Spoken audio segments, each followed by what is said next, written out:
করা যাবে, আমরা সবাই কেউ থাকবো না। এই পৃথিবী থাকার জায়গা নয়। কিয়ামতের সময় আল্লাহ তাআলা মালাকুল মাউতকে বলবেন, সবার রূহ কবজ করে ফেলো, সবার, কেউ থাকবে না, সবার রূহ কবজ হয়ে যাবে। আল্লাহ মালাকুল মাউতকে বলবেন, মালাকুল মাউত কি অবস্থা? বলবে সব শেষ। মাইয়াব্বা, কে বাকি? মালাকুল মাউত বলবে জিনেরা বাকি, যাদেরকে দেখা যায় না। আল্লাহ বলবেন জিনদেরকেও শেষ করে ফেলো, রূহ কবজ করো। মালাকুল মাউত আজরাইল জিনদের রূহ কবজ করবে। আল্লাহ এবার জিজ্ঞেস করবে, ইয়া মালাকাল মাউত আখবিরনি মাইয়াব্বা, এবার বলো আর কে বাকি? মালাকুল মাউত বলবে, আল্লাহ মানুষগুলো সব শেষ, জিনগুলাও শেষ, এবার বাকি ইবলিস শয়তান। কে বাকি? ইবলিসরেও শেষ করো, ইবলিসও শেষ। আল্লাহ আবার জিজ্ঞেস করবেন, ইয়া মালাকাল মাউতি মাইয়াব্বা, আর কে বেঁচে আছে বলো? মালাকুল মাউত বলবে, আল্লাহ আপনার কথা অনুযায়ী পৃথিবীর সব মানুষের রূহ কবজ করলাম, সব জিনদের রূহ কবজ করলাম, ইবলিসের রূহ কবজ করলাম, এখন আছে শুধু ফেরেশতা। আছে কারা? যাও ফেরেশতাদের রূহ কবজ করো। ফেরেশতাদের রূহ কবজ হয়ে যাবে। এবার আল্লাহ জিজ্ঞেস করবেন, ইয়া মালাকাল মাউত আখবিরনি মাইয়াব্বা। মালাকুল মাউত বলবে, আল্লাহ আপনার কথা মতো ধরে ধরে সব শেষ, ফেরেশতাও শেষ, 4 জন ছাড়া। কয়জন ছাড়া? জোরে বলেন, কয়জন ছাড়া?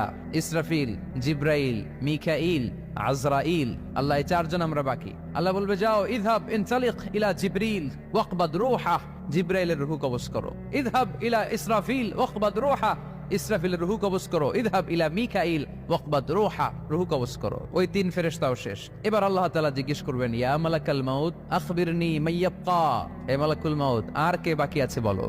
মালাকুল মাউত বলবে, আল্লাহ আপনার কথা মতো মানুষগুলো শেষ, জিনগুলো শেষ, ইবলিস শেষ, আমার বাকি 3 ভাই ইসরাফিল, মিকাইল, জিব্রাইলও শেষ, শুধু আমি, শুধু আমি।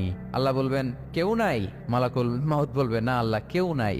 এবার আল্লাহ তাআলা বলবেন, মালাকুল মাউত তুমি তো সবাই রে মারছো, এবার তুমি মরো, এবার তুমি মরো, তুমি মরো। শোনার সাথে সাথে মালাকুল মাউতের কাঁপুনি ছুটে যাবে, খিচুনি এসে যাবে ভয়ে। আল্লাহ বলবেন, কাঁপুনি দিয়ে তো লাভ নাই, কারণ কুল্লু নাফসিন যায়িকাতুল। রাব্বুল আলামিন বলবেন, মালাকুল মাউত কেঁদো না, এটাই দুনিয়ার বিধান, আমি আল্লাহর দেয়া বিধান, এটাই, জন্মালেই মরতে হয়। যাও, জান্নাত জাহান্নামের মাঝখানে একটা জায়গা আছে, জায়গাটার নাম হলো আরাফ। এই আরাফের মধ্যখানে যে দাঁড়াও, ওখানে যে মালাকুল মাউত কাঁপতে থাকবে। মালাকুল মাউত বলবে, আল্লাহ সৃষ্টির শুরুতে যদি জানতাম, সৃষ্টির শুরুতে যদি জানতাম সবাইকে মৃত্যুদান করার পরে, রূহ কবজ করার পরে আমাকেও মরতে হবে, তাহলে এই কঠিন দায়িত্বের ব্যাপারে আপনার কাছে ক্ষমা চাইতাম। আজকে আমারও যে ভাগ্য বরণ করে নিতে হবে সৃষ্টির শুরুতে, আমি এটা কল্পনাই করতে পারি নাই। আল্লাহ বলবেন, নো টক, মুত ইয়া মালাকাল মাউত, মর, মরে যা, মুত, মরে যাও। বলার সাথে সাথে মালাকুল মাউত এক বিকট চিৎকার হাঁকিয়ে মরে যাবে। মালাকুল মাউতের চিৎকারটা সেদিন এত ভয়ঙ্কর হবে, বিষ্ণু ঈসা ইসলাম বলেন, ওই চিৎকারের আওয়াজ যদি পৃথিবীর মানুষেরা কান দিয়ে শুনতে পেত, তাহলে কিয়ামত সংগঠিত হওয়ার জন্য আলাদা করে ইসরাফিলের সিঙ্গার প্রয়োজন হতো না। ওই চিৎকারের আওয়াজে প্রতিটা মানুষ কানের পর্দা ফেটে ওই জায়গায় লাশ হয়ে পড়ে যেত। এবার ডানে বায়ে সামনে পেছনে উপরে নিচে কেউ নাই, একজন ছাড়া। জোরে বলতে হবে, তিনি কে?